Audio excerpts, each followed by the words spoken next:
ඒ කියන්නේ ඔය 88 89 කතන්දරේ පටන් ගත්තේ 88 නෙවෙයි. ඒකට කලින් පටන් ගත්තේ. මේක ඇත්තටම 1978 පටන් ගත්තේ. මේක 78 90 කාලය දක්වා තියෙන විශාල පරාසයක කතන්දරයක් මේ තියෙන්නේ. ඒ නිසා ඒ නොදන්නා අයගේ දැනගැනීම සඳහා අපි කියන්නේ මේක 78 90 දක්වා විශාල කාල පරිච්ඡේදයක මහා දැවැන්ත භීෂණයක් අපේ තිබ්බා ජයවර්ධන ප්‍රේමදාසගේ භීෂණය.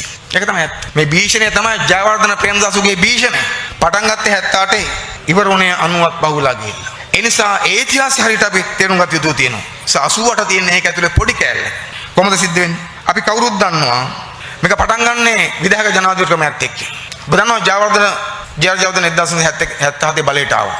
6න් 5ක බලයක් අරන් පාර්ලිමේන්තුවේ. ඊට පස්සේ ඔහු අපේ රටේ ව්‍යවස්ථා වෙනස් කරලා අපේ රටට අලුත් ව්‍යවස්ථා ක්‍රමයක් හඳුන්වා දුන්නා. විධායක ජනාධිපති බලය සහිත ව්‍යවස්ථාවක් හඳුන්වා දුන්නා. හඳුන්වා දීලා ඔක්කො ඒක බලය කොච්චරද කිව්වොත් එහෙම ඒකෙන් කරන්න බැරි ගෑණියෙක් මිනිහෙක් කරන එකයි මිනිහෙක් ගෑණියෙක් කරන එකයි අරෙන්න අනිත් ඔක්කොම කරන්න පුළුවන් කියලා. මන්ත්‍රීවරුන්ගේ ඉල්ලාස්වීමේ ලියුම් ටික සාක්ෂි දාගත්තා. අඩු ගානේ රටට නෙමෙයි පක්ෂයට ප්‍රජාතන්ත්‍ර පදේ දුන්නේ නැහැ ජයවර්ධන. දැන් ඔය ප්‍රජාතන්ත්‍රවාදීන් දොඩවන මහත්තුන්ට අපි කියන්නේ ජයවර්ධන තමන්ගේ පක්ෂයට ප්‍රජාතන්ත්‍ර පදේ දුන්නේ නැහැ. මන්ත්‍රීවරු හැමෝගෙම ඉල්ලාස්වීමේ ලියුමක් කරන් සාක්ෂි දාගත්තා. ඒ මන්ත්‍රී කතාරොත් එම දිනයක් දැම්මා. එයා ඉල්ලාස්වීම. ඊට පස්සේ පටන් ගත්ත මර්ධනේ. පටන් ගත්ත මොකෙන්ද 1980 ජූලි වර්ජනය සිද්ධ වුණා. ඔබ කවුරුත් දන්නවා. ඒක කරේ අපි නෙවෙයි. සමාජ කොමියුනිස්ට් පක්ෂවලින් කම්කරුවනේ. ඒ වර්ජනය වෙච්ච යාලා මොකද කරේ? අත්‍යවශ්‍ය සේවා නියෝග කියන එක දාලා හසුනීතිය දාලා ලක්ෂයකට වැඩි කම්කරු ප්‍රමාණයක් රැකියාවලින් අයින් කර දැම්මා. ජාර්ගේ වචනේ මොකද්ද? අපි ඒගොල්ලෝ යවනකෝ කනත්තට වර්ජකෙන් කනත්තට යවන කතා කරේ ජාර්ජාවදන. රැකියාව නැති කර විශාල ප්‍රමාණයක්. ඒකේ ප්‍රතිඵලය මොකද්ද? මම හිතන්නේ ඔය 20කට කිට්ටු ගාණක් දිවිනසා ගත්තා. රස්සාවල් නැතුව ජීවත් වෙන්න බැරුව. එහෙම පටන් ගත්තේ. ඊට පස්සේ වැඩ වර්ධන වලට උද්ගමශල ගහන්න වෙන මැරකණ්ඩායමක් හැදුවා. මැරකණ්ඩායමක් 1978 වෙනකොට මැරකණ්ඩායමක් හැදුවා. ජාතික සේවක සංගමයට සම්බන්ධ වෙලා හිටපු ඔය වරායේ CTBK වගේ ආයතන වල වැඩ කරපු එක්සත් ජාතික පක්ෂයේ කිට්ටුම කණ්ඩායම් අරගෙන මැරකණ්ඩායමක් හැදුවා. බයිසිකල් චේන් දීලා පොළු දීලා. ඒ මැරකණ්ඩායමට උපාලි විජේවර්ධනගේ පත්තරේ ඔය දිවයින පත්තරේ නමක් දැම්මා. මොකක්ද නම? ටක් සංස්ථාව කියලා. ටක් සංස්ථාවේ නම දාලා අපි නෙවෙයි නම දැම්මේ. උපාලිගේ පත්තරේ නම දැම්මේ. ටක් සංස්ථාවක් හැදුවා. කොතන හරි වැඩ වර්ජන සිද්ධ වුණොත් උද්ඝෝෂණයක් වුණොත් පාරේ පිකට් එකක් කරොත් එහෙම එතෙන්ට පැනලා ගැහුවේ ඒගොල්ලෝ හමුදා පොලිසිය ආවේ නැහැ. මැරව දාලා ගැහුවා. එහෙම තමයි ආවේ. 80 ජූලි වර්ධනයට කලින් පටන් ගන්න කලින් ඒ වගේ මැරව ගහලා සෝමපාල කියලා කම්කරුවෙක් මරා දැම්මා. දැන් ඉතිහාසෙ කවුද කතා කරන්නේ? උද්ඝෝෂණයක් කරාම මැරව දහලා සෝමපාල කියලා කම්කරු සහෝදරෙක් ඝාතනය කරා. ජර්ගේ ආණ්ඩුව පටන් ගත්තේ එහෙම ඝාතන. ඝාතන ගණන් ලයිස්තු හදනවා නම් අපි කියනවා ලයිස්තු හදන කට්ටියට එතනින් පටන් ගන්නකො. ඒක සෝමපාල සහෝදර ඝාතනය කිරීම. ඒකෙන් පටන් ගත්තා. ඊට පස්සේ රට පුරාම ඇමතිවරු කණ්ඩායමක් හිටියා මැර ඇමතිවරු. හැම දිස්ත්‍රික්කයකම මැර ඇමතියෙක් හිටියා. කාටවත් දේශපාලනකම් දුන්නේ නැහැ. ඒ කාලේ අපි 1977 පස්සේ ප්‍රසිද්ධ දේශපාලනකම් පටන් අරගෙන රැස්වීම කරන් දුන්නේ නැහැ. මට මතක වේ කැකිරාව හිටියා මැර ඇමතියෙක් මහින්ද සෝම. අපේ අනුරාධපුරේ සෞතුරු දාන්න පරම සෞතුරු දාන්න කැකිරාවේ. කඩුවෙල හිටියා පෝල් පෙරරා. කාටවත් දේශපාලනකම් දුන්නේ නැහැ. මයංගනේ හිටියා අපේ සමන් සහෝදරත් අහලා තියෙන දන්නවා. කැප්ටන් සෙනවිරත්න දේශපාලනකම් දුන්නේ කාටවත්. මම නම දෙකක් කියන්නේ මතක් වෙන ඒගොල්ලන්ට. ඒ වගේ අර ප්‍රාදේශීය අධිපතිත්වය දක්වපු මැර ඇමතිවරු හිටියා ජාර්ගේ කාලේ. රැස්වීම කරන් දෙන්නේ නැහැ. උද්ඝෝෂණයක් කරන් දෙන්නේ නැහැ. පාවට බහින්න දෙන්නේ නැහැ. එහෙම බීසුණු පාලනයක් කරන් ගියේ ඒගොල්ලෝ. ඒ භීෂණය නොදන්න අය තමයි දැන් මේ 88 භීෂණයක් ගැන කතා කරන්න පටන් ගන්න තියෙන්නේ. ඊළඟට එතනින් නතර වුණේ නැහැ. 1981 ආවස් ඡන්දයක් සංවර්ධන සභාවේ ඡන්දය කියලා සංවර්ධන සභාවේ ඡන්දය එකපාරයි තිබුණ එක. දිස්ත්‍රික් සංවර්ධන සභාව. ඒ දිස්ත්‍රික් සංවර්ධන සභාවේ ඡන්දෙදී යාපනයට ගිහිල්ලා මැරෙවෝ ආණ්ඩුවේ මැරෙවෝ ගිහිල්ලා යාපනයේ ඡන්ද පෙට්ටි කොල්ල කෑවා. සමහර ඡන්ද පෙට්ටි තාමත් හොයන්න බෑ. ගෙනි තිබ්බ විනාශක රහිතරක් නෙවෙයි ආසියා දකුණු ආසියාවේ වටිනාම පුස්තකාලේ යාපන පුස්තකාලේ ගෙනි තිබ්බා. ගෙනි තිබ්බද නැද්ද? අපේ රටේ කැලලක් මේ තියෙන අපිට මොකද්ද? යාපන දිවිච්ච වටිනාම පුස්තකාලේ ගෙනි තිබ්බා එක්සත් ජාතික පක්ෂ ඇමතිවරු ගිහිල්ලා. සාමාන්‍යයෙන් ඒ කාලේ කියනවා මේකට ගියේ ගාමිණීලා 3 දෙනෙක් කියලා. ගාමිණීලා 3 දෙනෙක්. කවුද? ගාමිණී සානායක, ගාමිණී ජයප්‍රම පෙරේරා, ගාමිණී ලොකුගේ. ඒගොල්ලන්ගේ නායකත්වය තමයි මේ ගෙන තිබ්බේ. මහ විශාලක්. උතුරේ මහා දැවැන්ත යුද්ධයක් නිර්මාණය වීමටත් ඒක හේතුවක් වුණා. ඒගොල්ලන්ගේ හදවත ගෙන තිබ්බේ. පුස්තකාලයක් ගෙන තිබ්බා. කල්පනා බලන්න. දැන් බගදසල ඔය රයින් වික්‍රමසිංහ අඬ හිටියන මිනිහාගේ කර ගෙදර ගෙන ගත් වෙලාවේ පොත් එක පිච්චුණා කියලා. හැබැයි රයින්ලා ගෙන තිබ්බේ කාලෙක කොහමද? යාපනයේ හදවත වෙච්ච පුස්තකාල ගෙන තිබ්බා. ප්‍රචණ්ඩත්වයේ පටන් ගත්තේ ඒවෙන්. 1981 ගෙනාවා අධ්‍යාපන විනාශ කරන දවල පත්‍රිකාවල එකක්. ඔය රනිල් ගෙනාවේ. ඒතොර රනිල් අධ්‍යාපන තරුණ ඇමතිකම තරන්ත කාලේ. මේ රනිල් ගෙනාව එකක්. ඒකට එරෙහිව අධ්‍යාපනය ආරක්ෂා කරන තරුණ මේ ශිෂ්‍ය විශ්වවිද්‍යාල පාරටාම ඒ ශිෂ්‍යන්ට ගැහුවා. අස්පියෝ දාලා ගැහුවේ. අස්පියෝ පිට නැවිලා ගැහුවේ. මර්ධනය ආවේ එහෙම. හැබැයි ඒ කාලේ ශිෂ්‍යාංගමේ තිබුණේ අපේ නායකත්වයෙන්. හැබැයි අපි සමත් වුණා ඒ පහරව කාගෙන දවල පත්‍රිකා පරද්දා. ජී.ආර් පළවෙනි උතාට පෙරදුනේ ශිෂ්‍ය ඉස්තරයිදා. ඊළඟට ඉන්න අතර උනේ නැහැ. උද්ඝෝෂණ කරන හැමෝටම ගැහුවා. ඔබ හිතලා බලන්නකෝ මම මේ තොරතුරු කීපයක් කියන්නේ. කාන්තා දිනයකදී කාන්තා දිනේ පෙරපාලියක් ගියපු සම සමාජ පක්ෂයේ විවියන් ගුණවර්ධන මහත්මයා තුල කණ්ඩායමට ගැහුවා. පොලිසිය ධම්මල. කාන්තාවන්ට ගහන ජර ගහන්නද? එහෙම තමයි ආවේ මේක. මේ 88 නෙවෙයි. මීට කලින් වම 82 3 කාලේ. එහෙම ගැහුවා. ඊට පස්සේ අන්දෙන්ගේ දවසේදී අන්දෝ උද්ඝෝෂණ කරාම අන්දෙන්ට ගැහුවා. ජී.ආර් ගාණ්ඩුව කියලා කියන අන්දෙන්ටත් ගහපු ආණ්ඩුව. ඉන්න අතර උනේ නැහැ. අපේ මහදුරු සරච්චන්ද්‍ර එදිරිට සරච්චන්ද්‍ර පෙරදෙන විශ්වවිද්‍යාලයේ මහාචාර්යවරයා. සරච්චන්ද්‍ර මහත්තයා පොතක් ලිව්වා ධර්මිෂ්ඨ සමාජයක් කියලා. ඒ පොතෙන් විවේචනය කරා ජී.ආර්. එනිසා මොකද කරේ? මැරව දාලා කාණුවේ දාගෙන ගැහුවා සරච්චන්ද්‍රට. අපි ආමු දැන් එක්සත් ජාතික පක්ෂයේ මහතුරුන්ගේ ඒකට මොකද කියන්නේ කියලා. ජනතා විමුක්ති පෙරමුණට ප්‍රශ්න කරනවාගෙන අපිට ඉස්සෙල්ලාම ওই මොකක්වත් නැති කාලේ මහාචාර්ය එදිරිට සරච්චන්ද්‍ර කාණුවේ දාන් ගැහුවද නැද්ද? ඒකට මොකද සිද්ධ වුනේ? මේ මොකක්වත් උන්නේ නැහැ. ඉන්න අතර උනේ නැහැ. අර සමහර පහර දීම් සම්බන්ධයෙන් සමහර ඔය අපට මට මතකයි මොකක් හරි ඔය බෞද්ධ සංවිධානයක ගම්පහ දිස්ත්‍රික්කයේ පත්‍රිකාව ගැප් පැහැරගෙන ගියා. ඒකට උදු නඩුවක් තිබ්බ නඩුවෙන් ආණ්ඩුව පෙරදුනා. ඊට පස්සේ නඩු තීන්දුව දීපු සමහර නඩු තීන්දුව දීපු මිනිසුන්ගේ ගෙවල් ඉස්සරහ නඩු කරන් ගෙවල් ඉස්සරහ හූ කියලා ගල් ගෙවුව ගෙවල් වලට ජී.ආර්ගේ පාලනේ ආණ්ඩුවට විරුද්ධව තීන්දුව දුන්නයි කියලා ඒ තීන්දුව දීපු මිනිසුවරයාගේ ගෙදර ඉස්සරහ කෑ ගාලා හූ කියලා ගල් ගෙවුව ගෙවල් වලට එහෙමයි ජී.ආර්ලගේ ප්‍රයත්නවත් තිබුණේ. එහෙම මේක ඉස්සරහට ආවේ. නතර වෙන්න නැති ඉස්සරහට ආවේ. ඊට පස්සේ ඉන්න අතරුනෙත් නැහැ. ස්ත්‍රී දූෂකයන්ට දුන්නා මොකද්ද ජේ.පී. පට්ටම්. ගෝනවල සුනිල් කියලා කෙනෙක් හිටියා. සමහරට අහලා ඇති ඔබ දන්නවා. ගෝනවල සුනිල් කියලා. එක්සත් ජාතික පක්ෂයේ මැරේක් ස්ත්‍රී දූෂකයෙක්. ඔව් හිරේ හිටියේ. ජයවර්ධන මොකද කරේ? ජනාධිපති සමාව දීලා මිනිහා එළියට අරගෙන ජනාධිපති සමාව දීලා ස්ත්‍රී දූෂකයෙක් එළියට අරගෙන මිනිහට මුළු තිවෙන්ටම බලපානා සාමනිසුකමක් දුන්නා. ජේ.ආර්. දැන් ඉතිහාසෙ මොකොත් නොදන්න අපේ චූටි බබාලා ළමයි දැන් අපේ ඇඟිල්ල දික් කරනවා 88 89 අහන්න. අපි කියන්නේ ඉස්සා 88 කලින් 82 1 3 කට්ටිය ඉස්සලා කතා කරලෙමු. ස්ත්‍රී දූෂකයෙක්ව දඬුවම් කරලා තියද්දි ජනාධිපති සමාවදිල හිරින්දාස් කරගෙන ඒ ස්ත්‍රී දූෂකයාට මැරයට රටටම බලපාන සාමනිසුකමක් දුන්නා නම් ජයවර්ධන යා කොහොම පළකෙත්. එහෙම මේක පටන් ගත්තේ. ඒතකොට එතනින් නතර වුණෙත් නැහැ. අපිට මතකයි එක වෙලාවක ඔය ගැටපේ පන්සලේ හාමුදුරුවෝ මොකක් හරි ජීආර්ට විරුද්ධව මොනවා කිව්වා කියලා ගැටපේ පන්සල වට කරලා කටුකම්බි ගැහුවා. දැන් කවුද ඒකන කතා? මේ හාමුදුරනේ ගැටපේ පන්සල වට කරලා කටුකම්බි ගැහුවා.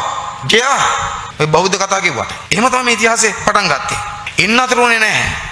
83 මහචන්දේ තියන්නේ මෙතන තිබුණා. 83 මහමැතිවරණේ තියන්නේ නැතුව තිබිච්ච 6න් 5 ආණ්ඩුව මිසහට ගෙනියන්න 82 දෙසැම්බර් මාසේ ජනමත විචාරණයක් තියලා හොර ඡන්ද දාලා ඒක කොල්ල කාලා මොකද කරගත්තේ අර පාර්ලිමේන්තුවේම තව අවුරුදු 6කට දික් කරගත්තා. ප්‍රජාතන්ත්‍රවාදීද ඒක? මැතිවරණ තියන්නේ ඒක ප්‍රජාතන්ත්‍රවාදීද? මහා ඡන්දේ තියන්නේ නැතුව මහා ඡන්ද තිබ්බනම් අර සංයුතිය වෙනස් වෙනවා. ඒ නිසා මොකද කරේ? ජනතා විමුක්ති පෙරමුණත් පාර්ලිමේන්තුවට එනවා. ඒ නිසා මොකද කරේ? ඡන්දේ කල් දැම්මා ජනමත විචාරණයකින්. එහෙමයි ඒගොල්ලෝ පටන් ගත්තේ 1983. ඉන්න අතර උනේ නැහැ. ඊට පස්සේ 1983 කළු ජූලිය නිර්මාණය කරා. කළු ජූලිය නිර්මාණය කරා. අපේ රට අපකීර්තියක් වෙච්ච සිංහල දෙමළ ජනයා අතර බෙදුම් රේඛාව නිශ්චිතල ගහලා වෙන් කරපු ලෝක ඉස්සරහ ලංකාව අපකීර්තිපත් කරපු කළු ජූලිය නිර්මාතෘවරු කවුද? ජයවර්ධන පාලනය. මේක මේ ගම්වල ඉන්න එක්සත් ජාතික පාක්ෂික කලබල වෙන්න එපා. මේක කියන්නේ ඒගොල්ලෝ ගැන නෙවෙයි. ජයවර්ධන පාලනය මේ කියන්නේ. ජයවර්ධන පාලනය. කළු ජූලිය නිර්මාණය කරලා අපේ රටේ හැමතැනම තිබිච්ච දෙමළ ජනතාවට අයිති කඩසහප්පු ගෙනිතියලා උන් මරා දැම්මා. ඒ මැර කණ්ඩායම් එක්සත් ජාතික පක්ෂයේ ආශිර්වාද සහිත මැර කණ්ඩායම් පොලිසිය පැත්තට බලන් හිටියා. වෛද්‍යවරු මැරුවා. ඉංජිනේරුවරු මැරුවා. ඔබ දන්නවද සිනමා ශාලා කීයක් ගෙනි තිබ්බද කියලා? අපේ රටේ ගොඩක් සිනමා ශාලා දෙමළ මහත්තුරුන්ට අයිතිලා සිනමා ශාලා ගොඩක් ගෙනි තිබ්බා. අනුරාධපුරේ ගෙනි තිබ්බා. කොළඹ ගෙන තිබ්බා. චිත්‍රාගාර ගෙන තිබ්බා. ආර්ටි චිත්‍රාගාර ගෙන තිබ්බා. චිත්‍රාගාර ගෙන තිබ්බා. චිත්‍රපට විනාශ වුණා. බාලදී කාලේ චිත්‍රපටයක් තිබ්බා සිරිපතුල කියලා. බෞද්ධ චිත්‍රපටයක්. ඒ සිරිපතුල කියන චිත්‍රපට නිෂ්පාදනක දෙමළ මහත්තයෙක්. මට මතක වෙන්කට් වගේ නම. එයාව ඝාතනය කරා. ඝාතන කරද්දී කිව්වලු මම තමයි සිරිපතුල හැදුවේ කියලා. ඒවා හැව්වනේ අර මැරේ. සිරිපතුල චිත්‍රපට නිෂ්පාදක කරපු දෙමළ මහත්තයාත් මැරුවා. එහෙමයි පටන් ගත්තේ. ඒක විශාල විනාශයක් කරා. අපි හැම ඒගොල්ලන්ගේ 83 කීයක් කොච්චර දේපල පිච්චුවද කියලා. පුච්චපු දේපල ගන්න. ඒ මැරේ මේ රටේ ජනතාවගේ දේපලනේ දෙමළ ජනතාවට අයිති වුණා රටේ දේපලනේ ඒවා. කඩසාප්පු, චිත්‍රපට ශාලා, චිත්‍රාගාර කොච්චර විශාලද? මිනිස්සු කොච්චර මැරුවද? තේරුම් ගන්න. එහෙම මරලා ඊට පස්සේ මොකද කරේ? ඒ කළු ජූලිය පාවිච්චි කරලා දේශපාලන පක්ෂ තුනක් තහනම් කරා. තේරුමක් නැතුව. ජනතා විමුක්ති පෙරමුණ, කොමියුනිස්ට් පක්ෂය, නව සමාජවාදී. ওই පක්ෂ තුන තහනම් කරා. තහනම් කරලා අර දෙක පස්සේ අයින් කරා ජනතා විමුක්ති පෙරමුණේ තහනම් දිගටම පවත්වාගෙන ආවා. මොකද අපි කරපු වරද? අපි කිසි වරදක් කරලා තිබුණේ නැහැ. අපිට නඩුවක් තිබුණේ නැහැ මොකක්වත්. අපි ජූලි කලබල සම්බන්ධයි කියලා කවුරක්වත් මොකුත් අපිට කියලා තිබුණේ නැහැ. එහෙම නඩු මොකක්වත් නැහැ. හැබැයි තහනම දිගට කරගෙන ආවා. ඒ කියන්නේ මොකද්ද?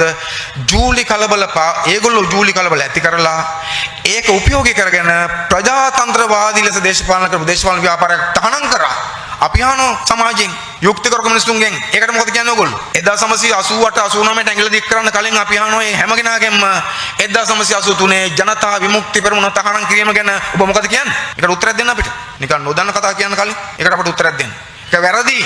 ඒක දේශපාලන කුමන්ත්‍රණයක්. දේශපාලන වශයෙන් අපිට මොන දෙයක් නිසා පක්ෂ තහනම් කරලා අපිව මර්ධ කරන්න උත්සාහ කරා. ඉන්න අතර වෙන්නේ නැතුව අපේ පක්ෂයේ නායකින්ගේ ඔළුවට රුපියල් 50000 ගන්න ලන්සු තිබ්බා. ඔබ දන්නවද? රෝහණ විජේවීර උපදේශක ගමනායක සෝමන සමරසිංහ වගේ 5 දෙනෙක්ගේ නම් වලට කිව්වා මේ 5 දෙනාම අල්ලා දීපුවාට රුපියල් 50000 ගන්න දෙනවා කියලා. අපේ රටේ කවුරුවක්වත් ඒ 50000 ගන්න ගියේ නැහැ. එහෙම පටන් ගත්තේ ඒගොල්ලෝ. ඊට පස්සේ මර්ධනය දිගින් දිගට ආවා. පෝස්ටර් ගහන සහෝදරු මරන්න පටන් ගත්තා. එහෙමයි ආවේ. අන්න මොනවාද දේශපාලනය කරා? මොකක්ද දේශපාලනය? අපි කරේ තහන විමුක්ත කරගැනීම දේශපාලනය. අපි පළවෙනි අවුරුද්දේ පෝස්ටර් ගේ මාත් ගැහුවා. මොකක්ද ගැහුවේ? ජනතා විමුක්ති පෙරමුණේ තහනමට වසරයි තහනම වහ ඉවත් කරනවා. ඔක ගැහුවේ. හැබැයි එහෙම ගහන සහෝදරුන් අරන් ගිහලා මැරුවා. ඔබ දන්නා අනුරාධපුරේ සහෝදරයෙක් ඝාතනය කළා යන. එහෙම මේක ආවේ. ඊට පස්සේ එහෙම වෙලා තමයි 1987 මොකද්ද ඉන්දු ලංකා ගිවිසුම අත්සන් කරන්නේ. ඉන්දියාවට යට වෙලා ගිවිසුම අත්සන් කරනවා. ඉන්දු ලංකා ගිවිසුම අත්සන් කරාම ඊට එරෙහිව මුළු රට පුරාම විරෝධයක් ආවා. ඒක අපි කවුරුත් කරපු එකක් නෙවෙයි. රට පුරා විරෝධයක් ආවා. රජීව් ගාන්ධි ඇවිල්ලා රජීව් ගාන්ධිට තිබ්බ ආචාර පෙළපාලියක් නාවික හමුදාවෙන්. රජීව් ගාන්ධි ආචාර පෙළපාලිය පිළිගන්න වෙලාවේ නාවික හමුදාවට නාවික සෙබලෙක් රයිෆල් බඳෙන් ගැහුවා රජීව් ගාන්ධිට. ජේ.පී. කාර්යයක් නෙවෙයි.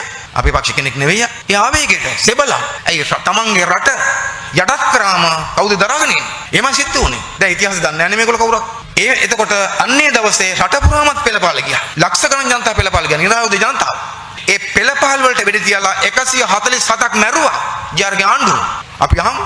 නිරායුධ පෙළපාල කියපු නිරායුධ පුරවැසියන්ට වෙඩි තියලා උඩින් ඇවිල්ලා වෙඩි තියලා 147ක් මරා දැම්මා. එහෙම පටන් ගත්තා. අන්න එහෙම ආපු මර්ධනයකට තමයි අපිට සිද්ධ වුණේ ප්‍රතිචාර දක්වන්න. නිසා 88 නිකන් ඉබේ ආවේ නැහැ. එතකොට අපි තහනම් ව්‍යාපාරයක් නිසා අපට සිද්ධ වුණා ඒකට කොහොමද රයිට් ඒ විදිහේ ප්‍රතිචාරයක් දක්වන්න. නිසා 1988 කියලා කියන්නේ ක්‍රියාවක් නෙවෙයි ප්‍රතික්‍රියාවක්. ඒක මතක තියාගන්න. ඒක මහා දෙවන්ත අති බිහිසුණු ප්‍රජාතන්ත්‍ර විරෝධී පාලනයට අපි දක්වපු ප්‍රතිචාරය. ඒ විතරක් නෙවෙයි කාලේ ඒගොල්ලෝ මොකද කරේ? ඒගොල්ලෝ අපේ රටේ ජනතාව ඝාතනය කරන්න නිල නෝන හමුදා ගොඩක් හැදුවා. මොනවද හැදුවේ? කොල්ලකොටි හැදුවා. ඒක කළු බලලුද මොකද කහ බලලුද කියලා වර්ගයක් හිටියා. ශ්‍රා හිටියා ප්‍රා හිටියා.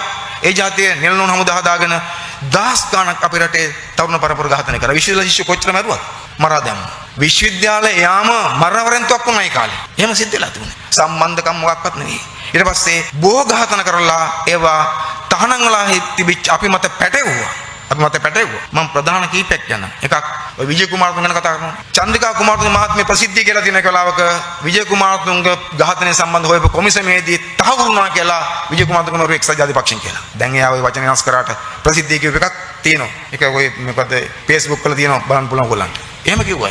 ඊළඟට අපි කවුරුත් දන්නවා ප්‍රේමකිරි දල්විස් මහත්තයා. ගීත රචකයෙක් වෙච්ච සුන්දර මිනිස්සෙක් ප්‍රේමකිරි දල්විස් මරලා ඒක අපි පෙර දැම්මා. හැබැයි ප්‍රේමකිරි දල්විස් මහත්තයාගේ නෝනා දරුවෝ ප්‍රසිද්ධිය කිව්වා 3-4 පාරක් මට මතකයි මහින්ද රාජපක්ෂේ මූණට කිව්ව එක පාරක් මොකද්ද? ඒවා මරපු කෙනා තාම ආණ්ඩුවත් එක්ක ඉන්නවා කියලා. ඒත් ඔය ගීත ක්ෂේත්‍රේ නැත්නම් ගුවන්විදුලි ක්ෂේත්‍රේ තාමත් ප්‍රබලයි. ඒ පුද්ගලික පරිගණන වලට එහෙම ඝාතන කරේ. එහෙම ඝාතන කරලා තහනම් වෙච්ච අපි මත ඔක්කොම දැම්මා. ඒ වෙන්නේ මහා දැවැන්ත බිහිසුණු ව්‍යාපාරයක් ගෙනිච්චා. ගෙනලා 60000කට කිට්ටු ගාණක් අපේ රටේ ජනතාව මරා දැම්මා. එහෙම මරා දාපුවා තමයි අපෙන් අහන්නේ ගාණ කීයද කියලා. ඉතිහාසෙට ඒගොල්ලෝ අයිති නෑ වගේ. ඒකට ප්‍රතිචාර දක්වද්දී අපි හැමදාම පිළිගන්න මොකද්ද? ඒකට ප්‍රතිචාර දක්වද්දී අපේ අතින් කියන්නේ කවුද? ඒකට ප්‍රතිචාර දක්වපු අපේ බිම්මට්ටමේ සහෝදරු අතිනොත් කිසියම් වී යුතුනේ දේවල් වෙලා තියෙනවා. අපි ඒක පිළිගත්තු ව්‍යාපාරයක්. හැබැයි ඒගොල්ලෝ පිළිගන්නේ නෑ නේ කියන්නේ. අපි පිළිගන්නකොට රයිට් ඒකට ප්‍රතිචාර දක්වද්දී අපේ අතින් වෙච්ච අඩුපාඩු අපි දකිනවා කියලා රයින් වික්ටම්සිංහ කිව්වද ඒගොල්ලෝ කරපේටි හරි කියලා? නැත්නම් අඩුපාඩුවක් තියෙනවා කියලා? රයින් වික්ටම්සිංහ කිව්වේ නෑ. ඒගොල්ලෝ කරපේටි අඩුවක් තියෙනවා කියලා. ඒගොල්ලෝ ඒක ගැන කතා කරන්නේ නැහැ. ඒගොල්ලන්ට අයිති නැහැ වගේ යන්නේ. හැබැයි අපි දන්නවා ඒ කාලේ රට පුරාම වදකාගාර විශාල ප්‍රමාණයක් පවත්තන් ගියා ඇමතිවරු. වදකාගාර පුද්ගලික වදකාගාර ඇමතිවරු පවත්තන් ගියා. එකක් තමයි බටලන්ත වදකාගාරය. ඒක අයිති වෙලා තියෙන කාටද? ඒක බල ප්‍රදේශයේ රනිල්ගේ. ඒ රනිල් තාම මොකක්වත් කිව්වේ නැහැ නේ බටලන්ත වදකාගාරය පිළිබඳව. කවුරුත් ඇහුවෙත් නැහැ රනිල්ගේ. නිසා ඔය රූපවාහිනියට එනකොට වෙලා කහන්නකො කවුරු හරි නේද? රනිල්ගෙන් බටලන්ත තත්ත්වය කොහොමද කියලා. ඒගොල්ලෝ අපේ රටේ වටිනා මිනිස්සු ඝාතනය කරා. රිචඩ් සොයිසා කියලා හිටියා ඉතාමත් වටිනා මාධ්‍යවේදියෙක්. රිචඩ් සොයිසා. ගෙදරට ඇවිල්ලා තට්ටු කරලා අරගෙන ඉඳලා මරා දැම්මා. විජේදාස ලියනාච් සහෝදරයා දක්ෂ නීතිඥයෙක්. නීතිඥ ගණනාවක් මරා දැම්මා. ඒ නිසා මේ මහා පොළොව නුවරන අපරාධයක් කරලා 1978 දෙවන්ත මර්ධනයක් පවත්තන් ඇවිල්ලා. ඒ මර්ධනය දරා ගන්න බැරුව ඒකට ප්‍රතිචාර දක්වපු අපේ ක්‍රියාවන් ගැන ප්‍රශ්න කරන්න කලින් අපි සමාජයෙන් ඉල්ලා සිටිනවා අපි වෙතෙන්ට තල්ලු කරපු පත් කරපු අර මහා දැවැන්ත මර්ධනය කරපු ජී.ආර්. ප්‍රේමදාස පාලනයේ ලොක්කෝ ගැන ප්‍රශ්න කරන්නේ නැද්ද කියලා ප්‍රශ්න කරනවා. ඒ නිසා ඉතිහාසය වැරදියට විකෘති කරලා මේ ප්‍රශ්න කරන එක වෙනස් කරන්න ඕන. අපි ඔප්පු කරලා තියෙන 1990න් පස්සේ ඊටම දුෂ්කර කොන්දේසි මැද්දෙත් අපිට ප්‍රචණ්ඩ නොවි දේශපාලන කරන්න පුළුවන් කියලා. ඔබ කවුරුත් දන්නේ 1990න් පස්සෙත් අපේ සහෝදරු ඝාතනය වුණා. 1990න් පස්සේ අපි 94න් පස්සේ දේශපාලන කරද්දි 95 96 කාලේ අපි කොළඹ දිස්ත්‍රික්කයේ චම්මික සුනන්ද කියලා සහෝදරෙක්ව පෝෂ ගහද්දි ගහලා මැරුවා. OSB ගේ මැරේ. සිරිදාස කියලා අපේ සහෝදරයට උද්ඝෝෂණයකදී විදිහලා මැරුවා. මේ මාතලේදී අපි දිසා සහෝදරය දන්නවා ඒක. ඊට පස්සේ නයිදුවා වඩු කියලා අපේ අම්බලන්ගොඩ සහෝදරයට ගහලා මැරුවා. මේ මහින්ද රාජපක්ෂගේ ගෝලියෝ ගහලා කටුවනදී වෙඩි තියලා ජූලම් පිටි අමරේ වෙඩි තියලා අපේ දෙන්නෙක් ඝාතනය කරා රැස්වීමක අපි ප්‍රචණ්ඩකාරී වුණේ නැහැ. ඒගොල්ලෝ එහෙම කරාට. මේ ඉතිහාසයක් තියෙන්නේ. මේ මුළු ඉතිහාසයම පැත්තක දාලා මොකක්ද දැන් මේ 88ක් 89ක් ගැන කතා කරන නිසා අපි කියන්නේ මොකද්ද 88 89 ගැන කතා කරනවා නම් ඒක වෙනම කතා කරමු. මොකද අපිත් කැමති ඒ කතා කරන්න හරියට දිගෑරලා දිගපරලත් එක්ක. මොකද එහෙම කතා කරොත් ඔය ආණ්ඩු කරන බොහෝ දෙනාට ඉන්න වෙන හිරගෙවල් ඇතුලේ. දැන් අපිට ඝාතන කියනවනේ. ඉතින් නඩු දාන්න තිබ්බනේ. දැන් ජනතාව විමුක්ති ප්‍රණ අපිට කාටවත් එහෙම නඩු දාලා දෙනවා මිනිමරුන් චෝදනා වලට. එහෙම දාලා නැහැ. ඒ නිසා දැන් මේ පරාජයට කිට්ටු වුණාම පරාජයෙන් ඉවුරු වැටිලා අතට මොකක්වත් අහුවෙන්නේ නැතුනම අපිට පහර දෙන අවියක් 88 89 අරගෙන ගහන අයට අපි කියනවා ඊට පස්සේ ඒකට ලෑස්ති වෙන්න මොකද අපි මේ ඔක්කොමත් අරන් එන්නම් ඔයගොල්ලෝ ගාවට ඔක්කොමත් අරන් එන්නම් කියලා. සාදන සෞදුරුනේ අපි තේරුම් ගන්න ඕනකම තියෙනවා අද සතුරු කලබල වෙලා තියෙන්නේ. ඒගොල්ලෝ කලබල වෙලා දැන් උත්සාහ කරමින් ඉන්නවා ජනතා විමුක්ති පෙරමුණ සහ විශේෂයෙන්ම ජාතික ජනබලවේගයේ යන ගමන් මඟ නතර කරන්න.